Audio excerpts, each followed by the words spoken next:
And only Scots are here. Bum. Happy birthday, mate, for yesterday. Yay, the big 4-0. The big 4-0. Fuck, look, no day past 25, mate.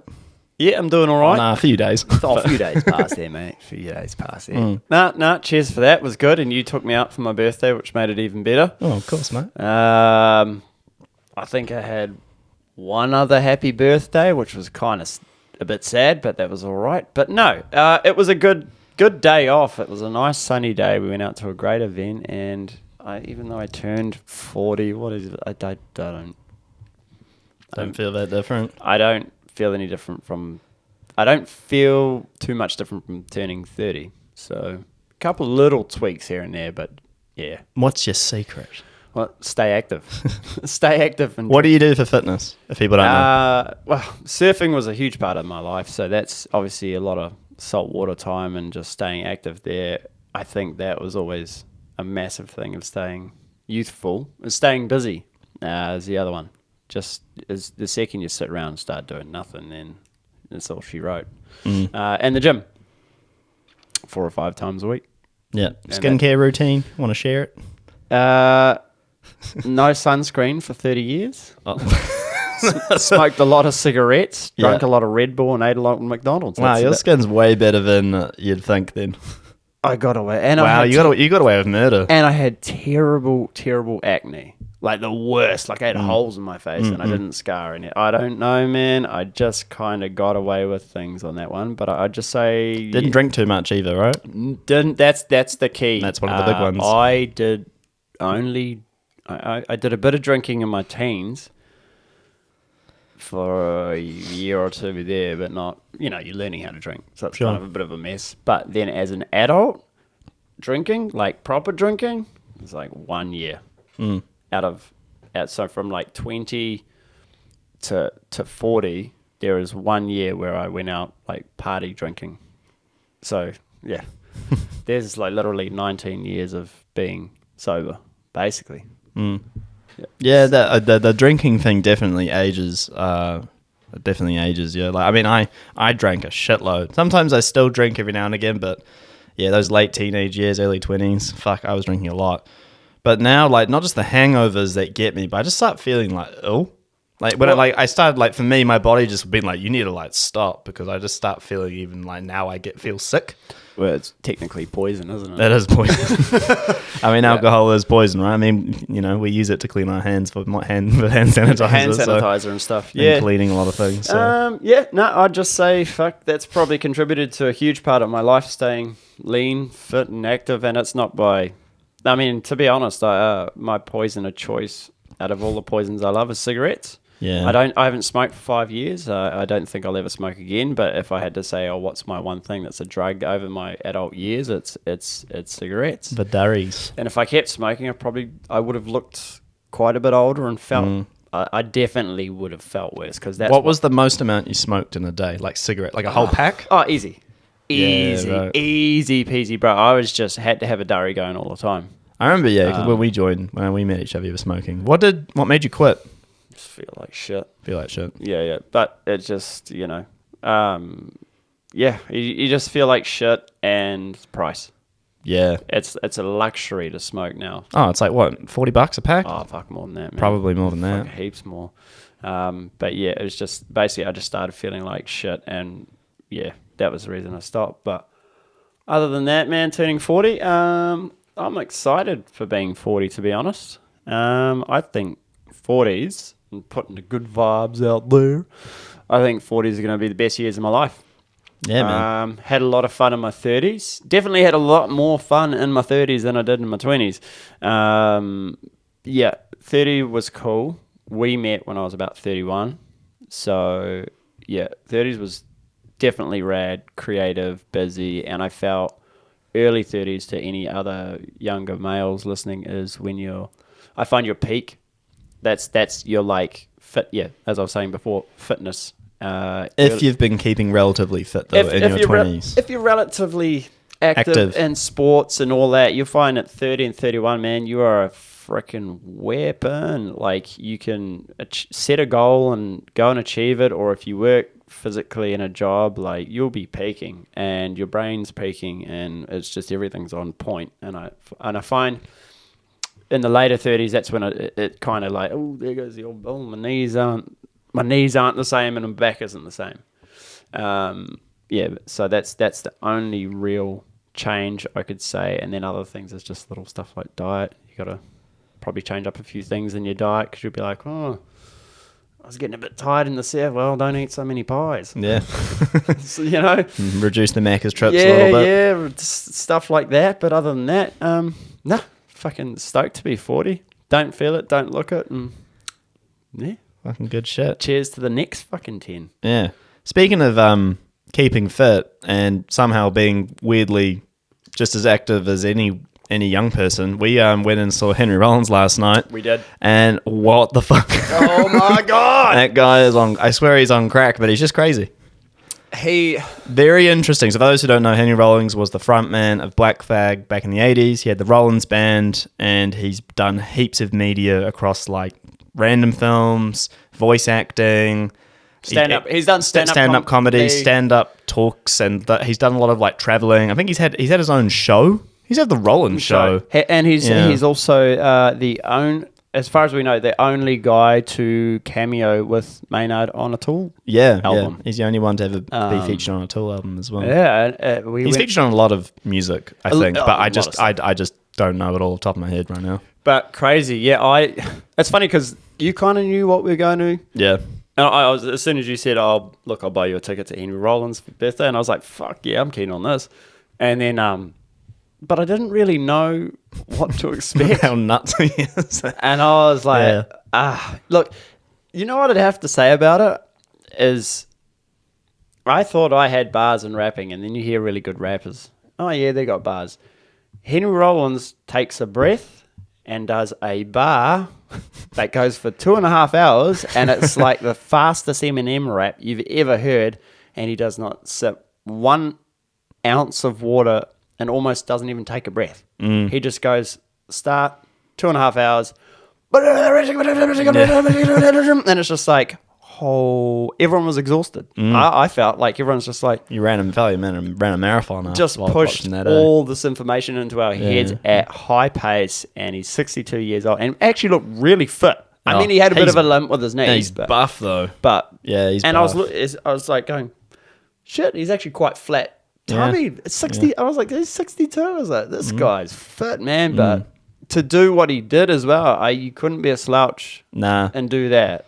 No way. Very unique life. And I think what's interesting is like hearing him talk about his past and who he is now. Like there's some things I hear him say and I'm like, you're the kind of person who really attracts crazy. Like he's the person, he just attracts crazy. It's just like been like his whole life. And like I noticed because I used to watch a lot of his stuff when I was younger at times. I'm like, oh yeah, he's quite interesting. Maybe I share some thoughts and feelings. And now when I'm older, I'm like, oh, this guy's quite mentally like not there. Which why he's so interesting. But I just, some things I heard him say, like dealing with like his mother's death, and apparently she's very abusive, and that sounds horrible. But it was interesting, sort of like how he would deal with emotions. He doesn't process emotions like any normal person. It's just like, whoop. Look, I understood the kind of with the death part when he was talking about that. I was like, yeah, I kind of agree. Very descriptive about his mother's ashes. getting like lost in a stream in the Washington where he gets Park rung up like, Henry, your mother's had a stroke, and he burst out laughing, and it's so fucked. Like, what do we do now? I don't know. Stroke her some more. It's like she won't die. She had COVID twice. She's still going. The bitch won't die. The bitch won't die. And it's like, fucking hell, man. So intense. I would say, you know what? I'd say if anyone goes to watch Henry Rollins stand up, I thought about this afterwards when we left. I was like, damn it, I should have had a couple of Red Bulls to really keep up with this.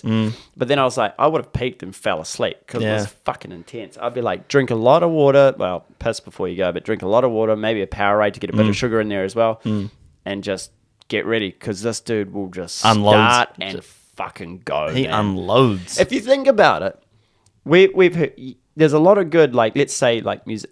Put it this way, I can totally understand now why he was the punk vocalist of Black Flag. Yeah. And what he did at that time for music, and I was like, yeah, that's how he got that job. I was like, he was being himself, and it's nuts. And for punk music, I was like, this is exactly what it needed. And still to this day, I'm like, he could be a front man now, and I'd be like, and he can raise his voice when he needs to. I was just like, and I was like, wow. It's just like the presence of him. It's so unique. It's very unique. Eminem ain't got bars on Henry Rollins. Henry Rollins a better rapper. Eminem ain't got bars on Henry Rollins. Henry Rollins will just douse you with vocal from start. It just goes on and on at high pace, high energy for like, and that's the craziest thing is there is not one sip of water or like a breath of air. No. He just goes, and it's like, fuck, what's going on? It's like, this is so hard out. I would say for him, for what he did and how he delivers it, and he's talking about his life, you got to say, okay, he's 62, pretty fit, delivers all this information at high pace, not stopping for a second. There's no lighting really, anything. There's no special effects. There's nothing. I was like, they're kind of a performance. It's like 10 out of 10. Yeah, because it's like, who else can do that? So raw. Will you ever see anyone deliver that intensity for that length of time? Probably. It's never. like a punk rock show, but spoken word, no instruments. Yeah, that's just fuck, man. That was intense. that's all we got to say. It was intense. Fuck. It was intense. Broke my mind. What was your favorite part about it? Do we deliver all? Do we want to reveal everything about the show? Maybe let's do one each, and then it was very long, and I feel like he will change it up probably on the guy has a lot. Let's just say he's a lot going on. What stuck with me? I think what really stuck with me is him analyzing his life. Oh, no, he's told this story a lot. I'm not ruining the show about how he got into the band and one opportunity that changed his life. Yeah, that turning point? Yeah, the turning point. That and the way he described it, that I really felt that. I've heard the story before, but seeing it live, it's different. He, really describing like how he grew up, how difficult it was. All his life was going to be was scooping ice cream. And it was just going to be a low minimum wage job. Maybe he'll be a manager of the ice cream truck, and that's it. But he got this opportunity to audition and to be the singer of Black Flag. And he literally even spoke about the phone call he got at the ice cream truck. And like he can say yes and no. And in that moment, he's like, well, it's either the ice cream scoop or make a fool of myself on stage. And then it's quite amazing. Like I think like that really hits me. Do you know why? Why it hits you and people like me and. Because it's about taking a chance, right? And keep in mind, people listening, what Scott just said is exactly what Henry Rollins said in a matter of a millisecond. Yeah, it was like in 5 seconds. It happens so fast and almost more information super quick, high pace, and you're just going, oh my God. So yeah, it to me, it feels like when he was talking about that, it was so relatable because I said to you one day having a jam, like, I think I want to be a vocalist of a band. And you were like, you should, go do it. And I could have just gone, oh, no, I don't want to. Yeah. And I'm like, no, fuck this, I want to. Yeah. And that's exactly what he did. He was just like, scooping ice cream, nah, I'm going to go to New York and be this vocalist and try out. And look at him, that made his life. I'd say one part that stuck out. Yeah, what stuck with you? One part I thought was funny. So he got the gig in Black Flag. Yeah. And he's like, sweet. And they're like, here's a set list. Here's the songs. Here's a folder. Go learn it. Blah, blah, blah, blah. And he's like, oh, okay. And he starts going on about the lyrics and all that.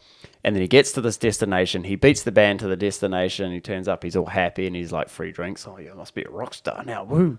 And the band turns up in this shitty white van. And they're like, got any money? And he willingly gives over what is his $60 he has. They're like, what's in the duffel bag?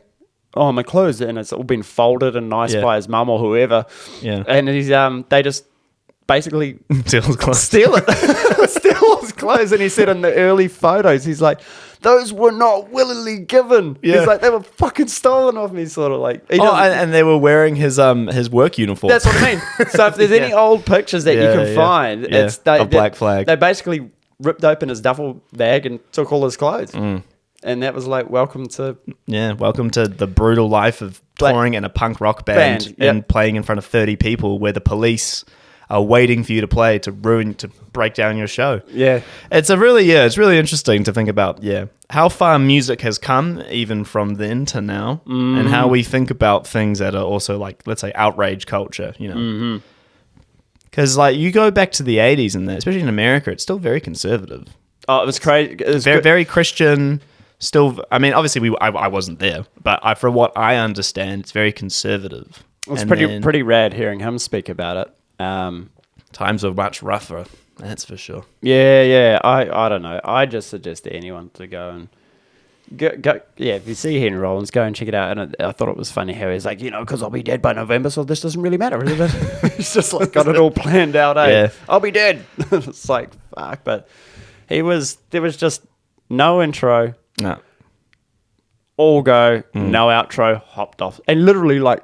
Yeah, at the end, he's just like hopped dong, off. dong, dong, dong, and it's like, where the fuck did he even come from? What the hell? He's fucking madman. He is from the States. Absolutely nuts. If you want to see hyperactivity, you want to see extreme ADHD. Because like even myself, like I have actually done an ADHD with like a therapist before. Like I have a little bit of it, but I watched. I'm like, oh man, I don't have it. But I do. But like I look at it, I'm like, I don't have that ADHD because there's obviously a spectrum, right? And I'm like, I'm probably like 20. I felt like 20%. He's like 90. I thought to myself, it'd be cool to do like a meet and greet with him afterwards. Instead, I was just like, man, I've had enough of him. I don't know what you'd say. Well, what would you even say to him? Like, hey, man, it's great to meet you. Yeah, because what a Kiwi's going to do, you're like, hey, man, so I really liked the part where you talked about minor threat and the bad brains. And he'd just be like, well, he's insane. He's nuts. But I totally enjoyed it and thoroughly appreciated the storytelling. The storytelling, but the outing that you provided for that night, because I think it was cool as well, because I knew who Henry Rollins. Everyone knows who Henry Rollins is, really. Well, I mean, in the alternative music world, most people do. If you know rock and roll, you know Henry Rollins. Yeah, it's basically it. But the thing is, I always listen to like Tool music as a lot of people did, and then I never, I can't remember the name of the song, but I remember watching the video. It's on YouTube.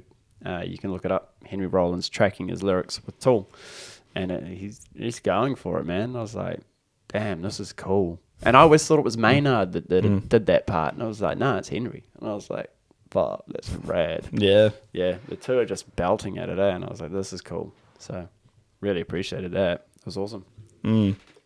Yeah, kind of going back to like, I don't know, like how music has developed since then, especially like punk rock. And I was thinking about this also the other day, like you kind of shoot, whatever's new, like you kind of just like shoot it down right. Like I can't even imagine, like, even if you made rock, like the 70s to 80s, like from what I understand about like rock music and that, because the 70s was like an interesting time of like music, right? And then come the early 80s, and then there's like this dirty, filthy punk rock. But then mainstream is like, new wave, and then hair metal and Motley Crue and all that. And it's like, it's very interesting to like see different music really reflects society, right? So you have the hip hop thing and all that going on, and disco pretty much died, and then like kind of like, oh, what's outrageous? And it's like, obviously hip hop's outrageous, and you got the gangster rap that's like that's proper outrageous, and the hair metal stuff is originally outrageous, and then it gets corny and silly. And then 90s come along, and the grunge, and then that's like edgy and whatever, and then that gets boring, and then obviously then you have like the hip hop changes, and then it's interesting because now like music is so meshed together now, right? There's so many genres and so many people doing different really cool things. Like music now is still really cool, but we don't really have like like the music scenes. Like they're there, but I don't know. It's different. It's different. It's different in it's different than this country, man. It's still thriving and probably booming in places in Europe, places in the States would be much different. Almost like how we used to be here and have festivals here. We don't have festivals here and all that. But more to the like... We have Ribbon and Vines. That's not really a festival. That's fucking shit. The thing is with like what what Henry's part of in the punk movement, right? So the punk movement to me, and this is my personal view of it, and it's probably somewhat true, and the hip-hop culture, I see them so married together because of its really anti-establishment, really anti-government. Hip-hop culture was based off, that's a gangster rap, was basically like, you've pigeonholed Black America into this thing, and they got a voice, and now you have to hear it. And the punks were the same. And that's where I see punk music was kind of like, they were also a voice going, hang on, man, we know what's going. We're not that stupid. And they were really sticking it to the government, and then the same. Well, it's so interesting that like, I know, so I listened to the podcast that Ice Cube did with Joe Rogan recently, and he said that they got given an FBI letter saying that they're like the record label needs to stop releasing it because this is like a threat to society. Sex Pistols had pretty much the same thing. Yeah, like the Queen was like, I can't believe they're saying this and they're going out and doing this. But it's like, what do you think's going to happen when you push people down like that, like so much? Like, from your background, you know, if you, like, say, for example, in the UK, which I'm more familiar with, like the council flats, you're born to fail. You're born to fuck up. So what do you think they're going to, you know, and then you're treated like shit your whole life. You think you're going to be happy? No. Yeah. Just suck it up and deal with it. It's like, fuck that. And then I imagine with like, and in LA, like with the, you know, in the NWA and a lot of those like Compton and the kind of the hood, I guess, you know, like same sort of thing. Like, you know, the police take advantage and they get treated like shit and no one respects them. It's like, yeah, they're gonna be pissed. Well, that's the thing. They're gonna like, be pissed. Segregate Black America, like push them into one area, leave them there, give them fucking no hope. And then with the punks, it was like, serve your country, go to war, do as we say, do it, Uncle Sam. The punks were like, fuck off. Like, we're going to fight you. You're going to sending me to my death. Yeah, that's where I see like punk rock from like Henry Rollins era, punk rock then, and then when the hip hop culture started up like quite big, I was like, they're actually really similar what they're saying. That is very similar. It's two totally different genres of music, but I can see like punk rock and hip hop, just the original hip hop and stuff, it is so, I don't know, the lyrics are it's the same content, two different reasons from two different fields of people. But it's about the same it's concept. just like, stop telling us what we can and can't do and let us have a voice. And I guess that's why you have bands like Body Count, which is like, the same sort of thing like that, really, I guess. But yeah. I think it's important that's always something so important with music is you have social commentary. It is important. And all views should be said. I don't think it matters what the view is. I think it should just be said. You know, obviously being extremely hateful against people isn't great. And like, what was like Gigi Allen? Like, that guy's fucked. But like, fuck, man. Just throwing his shit around and saying he hates everybody. It's crazy. But I think, obviously being really hateful. But I think questioning your, you know, like not just the government, but social rules, how things are in society, pushing back. Because, you know, in the Western world, we have free speech, you know. And it's important to remember, like, we've got to hold on to that. Because it's so easy to get that taken away. Oh, well, our left government tried to take it away. They even announced it. We must control the narrative. We must control free speach. Us as leaders must blah, but it's all online. You can go see it. Yeah. Well, a lot of that is there. And that is worrying. But I kind of knew that wasn't going to fly. Next minute, lost your job, didn't you?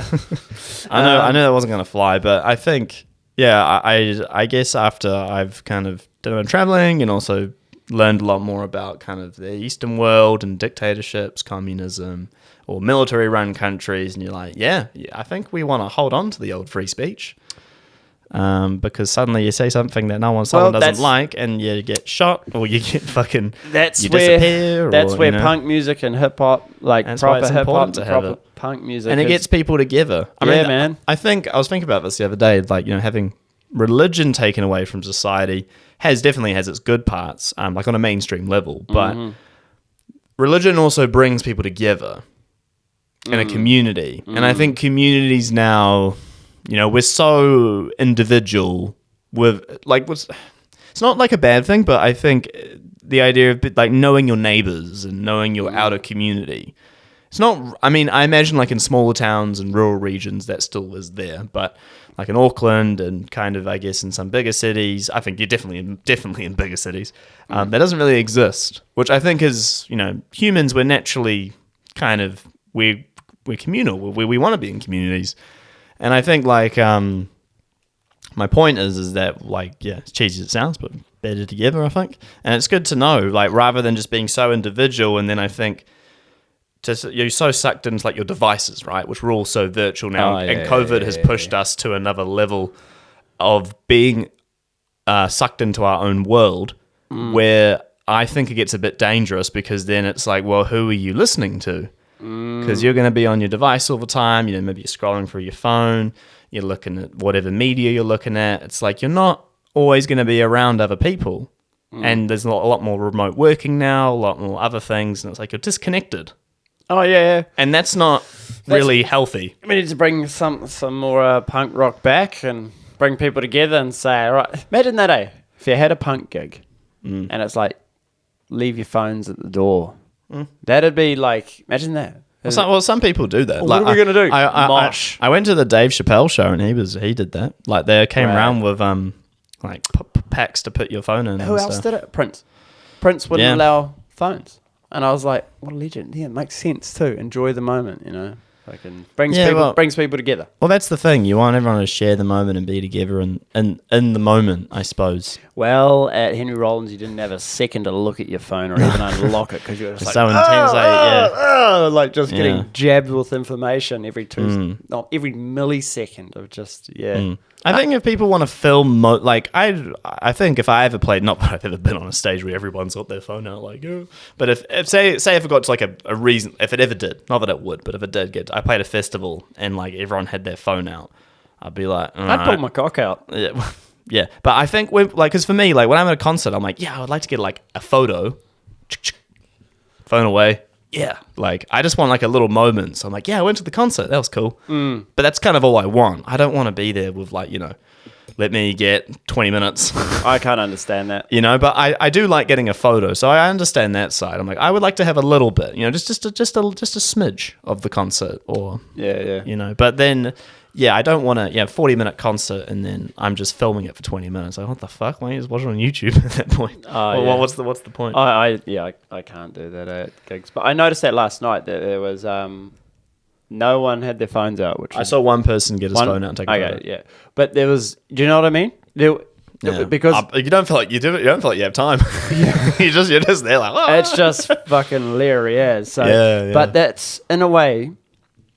I put that down to partially Henry is so intense naturally, right? And then partially as well, because of being a front man for 40, 50 years sort of thing. Yeah, 40, definitely for over 40 years.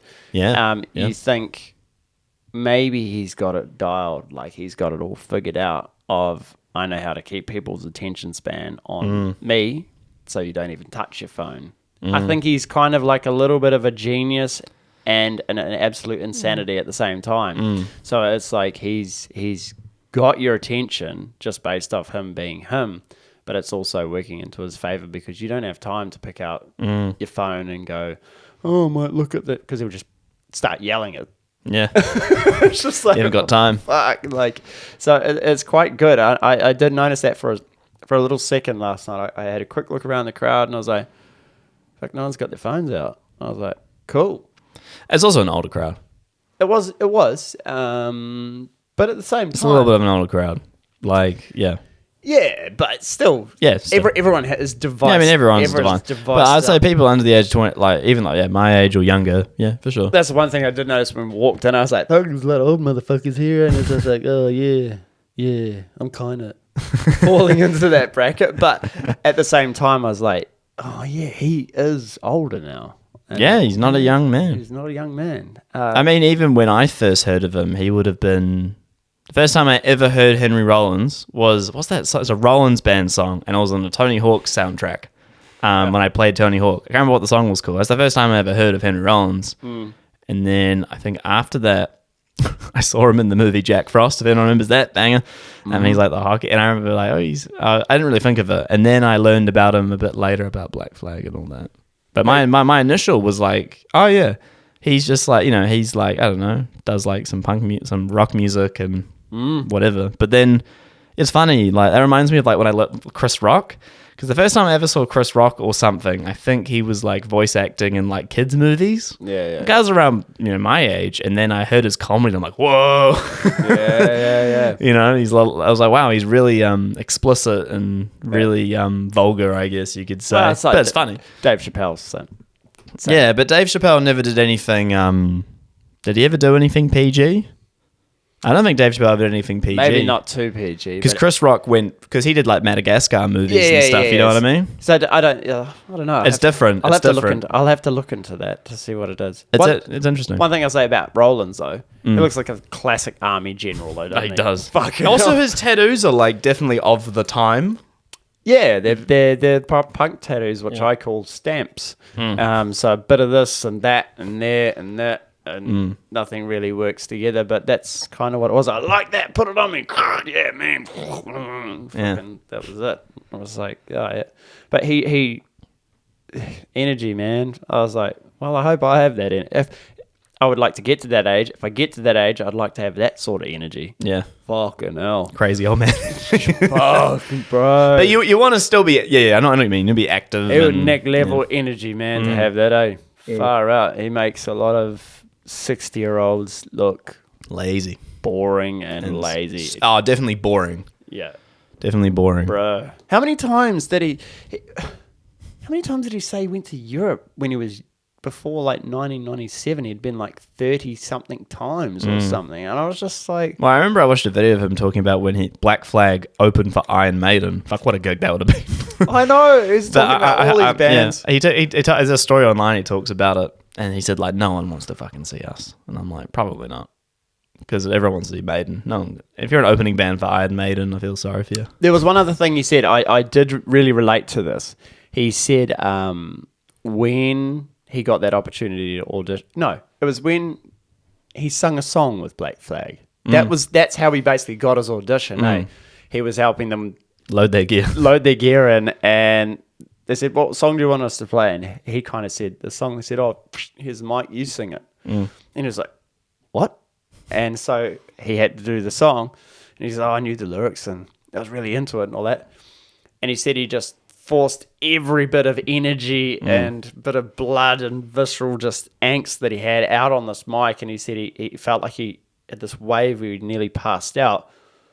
And I myself was like, I think I leant over to you and I was like, I've had the same thing. Because I got on stage doing vocals and I just like, fuck, it's now or never. Just go as hard as you can. And plus the foldbacks didn't work at the ding. I couldn't hear myself at all. So I just let loose. And there was the same thing. There was this one point where I just felt my entire like blood flow just like empty out of my head, hit my toes like an electric shock. And it came back up and I was just like, shit, I'm still standing and words still coming out of my mouth, so just keep going. And that's sort of what he said when he did that song with Black Flag, and they were just going, whoa! And I was like, man, I've kind of had a similar moment. Obviously a different setting and different time, but yeah, it was kind of cool to go, oh yeah. I know what you mean. I know what you mean, yeah. That point of passing out in front of people, and you're so close to just blacking out, and adrenaline just keeps you going. It's fucking crazy. Maybe he was like that last night. I don't know. Maybe. He's just done so many of them at that point.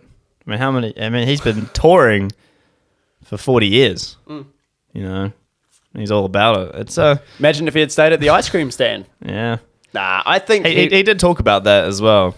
I think and he was interesting. Destined. He was destined to be something, I think. Yeah, but it's interesting how he would always come back to that, and I think it's important because, like, I've changed my career a few times and I've done a few different things, and I'm like, yeah, I mean, could have just chilled and like worked at my first job I got, and then if I was like, oh, well, this is alright, and then whatever. But I'm just like, nah.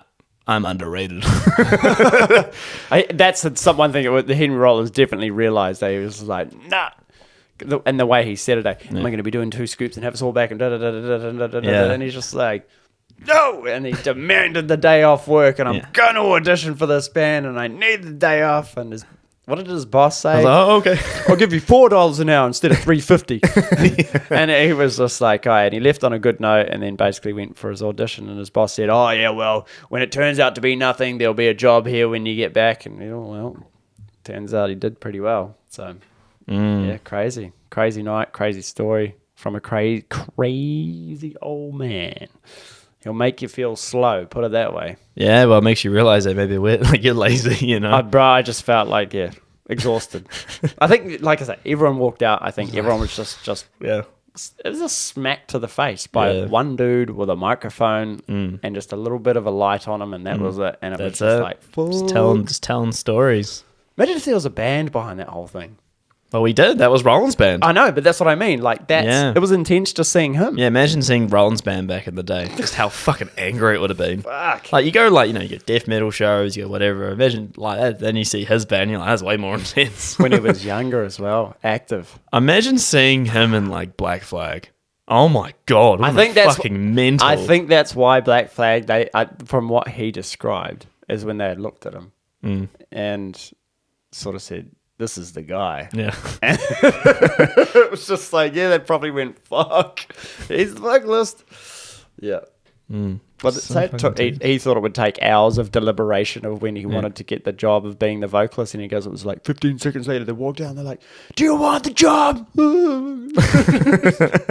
What? No, me? You? What? Yeah, me. You want to be the singer or not? Yeah. Crazy. Yeah. It's funny to think about, like, just processes of that, or like destiny of those men. Because like when we met, we were in another band. I met you in another band because I auditioned to be a guitarist in a band. I can't remember what even the name of it was. Did it have a name? I don't think it did. No. And I walked in, and then we jammed when they all went out for a smoke break. Yep. But it's like moments like that. It's like, I don't know, those moments. Like, I guess we were destined to meet each other. How cute. The funny thing was what made it happen is like that band sucked. I don't know. After all, because the thing is, I'd already done my recordings with Hayden. That's where I was. Yeah. And if you think back now of like what you've done musically and what I'd already done musically by that point, and then what I was jamming with. Yeah. No, I know, because I not to be a dick, but or blow smoke up my own ass, but I was well above the situation that I was in. But I was just like, oh, this is fun. And then they said, oh, there's another Scott coming to do lead guitar. And I was like, oh, yeah. And it was funny, like you said, they went out for a cigarette, and you were like, classic SM, and you're like, click. It was just like the heaviest tone, just like chugga. And I was just like, what? And you're like, and I was just like, fuck, we just went on. And I was like, man, you should jam, bro. And you're like, yeah, well, we'll see. I don't think I said that. I can't remember. No, I think you were a little bit wary, maybe. But it was just funny because they walked out and you were just kind of like, you do this thing with your arms. It's kind of gangly and goofy. And you're like, yeah, well, fucking click. It was just like, fuck, that's heavy. And straight away, and I think that just kind of like it just, always under. I like to be under assuming. Yeah, well, it just came out of nowhere, and and then they came back in the room, and I was just like, yeah, nah, it's done. I was like, yeah, those two other people, I don't even know their names, can't remember it. I don't remember. I don't remember any of it. But that's kind of like the Rollins thing. It's kind of like what we had as well. It's just you meet up. Make yourself comfortable in an uncomfortable situation, and things might work out pretty cool. You never know. You never know, man. Yeah. That's what's interesting now. It's like some people, like, I talk about risks and stuff because we've both taken risks in our own lives differently, of course. And I always find it interesting when I meet people, especially like, you know, my work environment or other places, and they'd be like, "Oh wow, that's like real out there." I'm like, "Is it?" Like, what are you doing? It's like, oh, you know. It's kind of, you know, finished school, did the degree, did the job, which is fine. Nothing wrong with it. But they're like, oh yeah, you're like crazy. And I'm like, I don't know, man. Like, I guess I just can't sit still either because I've changed career 3 times. in terms of jobs, but I still do, I was doing a lot of music and I've stopped it. Now we're doing the podcast, which is cool. But even tell people about this and they're just like, oh, that's fucking like weird. And I'm like, okay. But I've kind of had that my whole life. And I'm just like, I've kind of had that a lot of my life, I think. It's like people being like, oh, why would you do that? And I'm like, because I don't want to just do the same shit as you. It's the thing. It's like you have it, Henry Rollins has it, I have it. It's called being creative. And creativity does get pushed down a lot. It does. I think this is a controversial person that some people don't like, but I don't care. Jordan Peterson said it. He said something about being creative and saying that in normal life, in a normal job, creativity isn't valued. But then when you start climbing up the ranks of certain jobs, especially in the engineering and the science, even business, creativity is valued a fuckload. Yeah. Way more. But unfortunately, and this is speaking from my experience, it's very easy to get your creativity knocked out of you. Because when you do kind of the brunt work or you're kind of climbing up the chain, your creativity kind of gets a little bit sucked out of you. Which is the saddest part because it's like you were once upon a time probably very creative. Time gone on. Here are the rules, what you got to do. This is your desk, this is your workstation, whatever. Suddenly. That's generally why some businesses have a part of it called research and development. And that's where, and I was lucky enough as a young man to be put into that side of things, being creative. And I got put into a research and development side of a surfboard factory, a big surfboard factory. And they were like, right, you're going to do the pro boards. You're going to figure out a lot of the new products we use and all that. So it was cool. I was like, sweet, I get paid to make shit I do, like surfing, but on a technical scale. And just trial a bunch of things, and what fails, and what works, and that's the part where you get to be creative. But I had to prove myself. Yeah, you can't just get that job. Yeah. Yeah, no, and I understand also, you got to understand what, like, let's say, like, the bricklayer does, you know what I mean? You got to understand sort of, what does the labourer do, I don't know, before you become the architect. Or something. Okay, so it's kind of a weird comparison, but it's kind of what I think of. And I actually am maybe I'm a control freak because I love learning all about it. But that comes back to entertainment. It comes back to people like Henry Rollins, you and me and whoever is you're creative, and it's like, yeah, you can't sit still, okay, but that's a good thing. And that's one thing I took away from last night is Rollins was like, let kids just do stuff. That's really cool, and like stay out of the way. And I understand for the creative side because there is a lot of cool creative stuff out there, and he saw it as punk rock because he was like, it's so punk rock when they're just like, I'm gonna do this and I'm gonna do this, and it's like, well, hang on a minute, well, no, that makes sense because it's exactly how he was. And he kind of backed it up, and I was like, yeah, and it's weird, when you're younger and you take some stupid risks.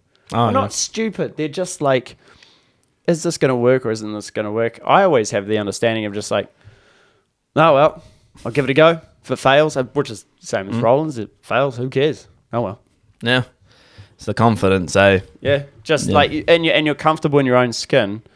That's the hardest part, though. Yeah. It takes a lot of, some people don't even learn that. Yeah. It's being comfortable with going, well, if I fail, I fail.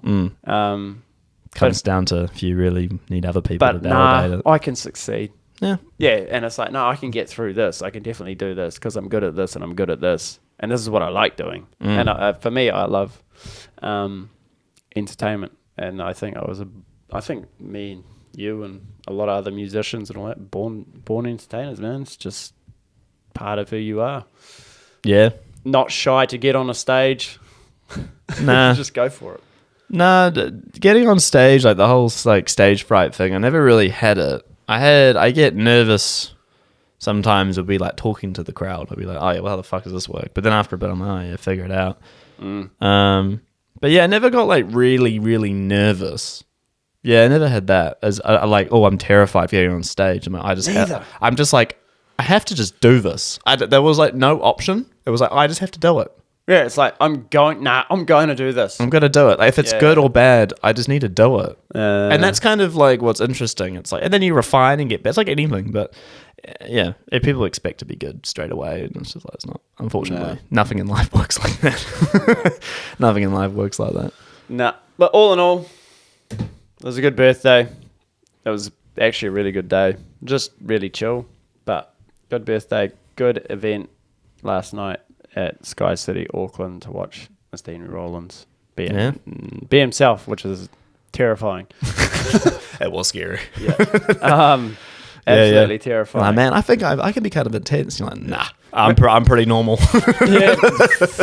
I'm pretty normal. Yeah, nah, definitely thankful for that, dude. That was a primo evening. Loved it. And shout out to Henry Rollins, you fucking champion of a man. Absolute crazy motherfucker, but the things you've done, incredible. Yep. Sweet. We call it there. Later, Bo. Bye.